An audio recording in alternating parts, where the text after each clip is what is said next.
So, getting started out in the CNCF cloud native journey for some folks can be a little bit challenging. Sometimes we even, well, actually quite a lot, we hear the word overwhelming about looking at the landscape, all the different projects.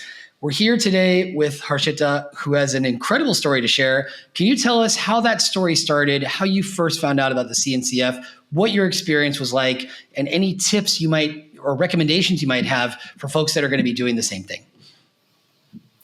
I started when previously I was into web development, so I was learning all the front end and back end stuff. Then I came to know about the Docker and Kubernetes.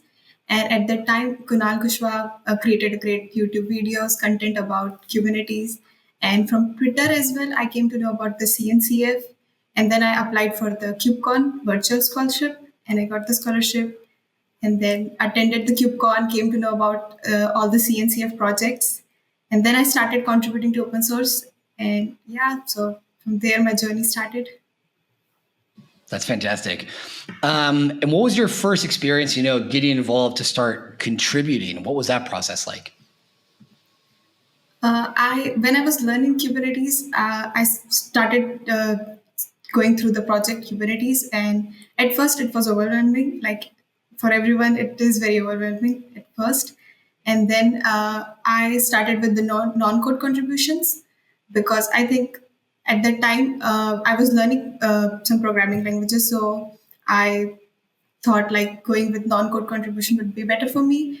And then I started with the documentation and then started contributing for the Kubernetes website, and then applied for the shadow program, and I got selected for the 1.25 release in the bug triage team, which was led by Heba. And then I get more involved in the SIG release from there. Very good. And shout out to Heba. She's an amazing person. Yeah, and amazing. It is amazing. It's like there are so many cool people in the cloud native ecosystem, and Heba is pretty competitive in my top five. With that in mind, okay, so you get selected to be a shadow on the release team, but what are you doing now? Because you've continued with the release team, but what have you been doing with it lately? Currently, I'm leading the comms team for 1.27 release. Good. And so what does that work involve? Because for folks that are out there that might be interested, what are the things that you're doing? So basically in comms team, we are responsible for writing the mid-cycle blog, which goes out in the middle of the release cycle, and the release blog, which goes out at the date of the release, and then for all the enhancements that are coming up. So we are responsible for publishing those feature blogs that has opted in for this release. Very, very good. So once again, you're touching the technical side, but then also the non-technical side in terms of these contributions. I think it's good for folks to know that there are lots of different ways to get involved. And since you mentioned Kunal Kushwaha, who's also participating in DoK Explorers Day, what he always says is the best way to get involved is to get involved. What are some tips or recommendations that you might have for folks out there? Because sometimes I see that there might be people that are kind of in a hurry that really want to do everything all at once. What have been things that have worked for you that you would recommend to others if they want to get more involved? The first thing that I will say, and it worked for me, is to get started is the hardest thing. So you have to get started, and then only all the things will go in the right direction. And in CNCF and in any project, if you're contributing, it will take time to get used to it and to understand all this stuff. So you should not hurry about all these things. You should contribute and then learn while in the go. Very, very good point. And that's the thing. Enjoy the process. It's not a race. It's not a competition. Yes. And we got connected because of the work that you're also doing with women in cloud native. What's that experience been like? And what have been the things that you've got from that?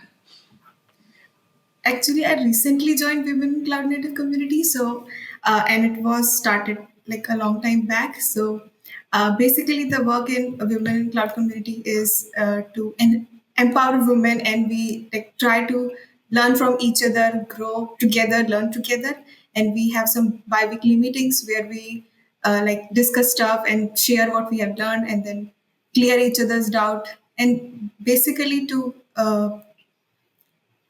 the word I'm looking for is to means give recognition to the people that are there, and for all the good work that they are doing.